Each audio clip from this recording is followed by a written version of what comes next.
ঢাকাই সিনেমার আলোচিত নায়িকা নুসরাত ফারিয়া আবারও আলোচনায় এসেছেন।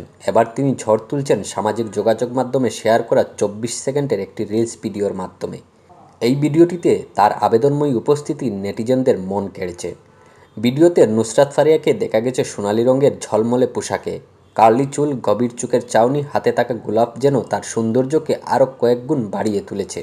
প্রকাশের পরপরই রিলসটি সামাজিক যোগাযোগ মাধ্যমে দ্রুত ছড়িয়ে পড়ে এবং নেটিজেনদের উষ্ণ মন্তব্যে ভরে যায় মন্তব্যের ঘর। শায়লা সুলতানা নামের একজন নেটিজেন ফারিয়ার রূপে মুগ্ধ হয়ে তাকে তুর্কি অভিনেত্রী হান্দে এরছেলের সঙ্গে তুলনা করে লিখেছেন, হঠাৎ করেই যেন তুর্কি অভিনেত্রী হান্দে এরছেলের মতো দেখতে লাগছে। আরেকজন মন্তব্য করেছেন, তোমাকে দেখতে সত্যিই অসাধারণ সুন্দর ও দারুণ আকর্ষণীয় লাগছে। জসিম হক নামের একজন মুগ্ধ ভক্ত ফারিয়াকে সত্যিকারের রানীর সঙ্গে তুলনা করে লিখেছেন, তুমি এত সুন্দর, যেন এক সত্যিকারের রানীর মতো।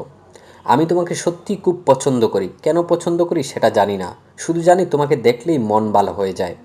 প্রসঙ্গত, হাঁটি হাঁটি পা পা করে একজন আরজে থেকে আজকের চিত্রনায়িকা নুসরাত ফারিয়া।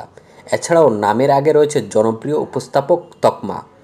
2015 সালে যৌথ প্রযোজনার সিনেমা আশিকি দিয়ে সিনেমায় অভিষেক তার।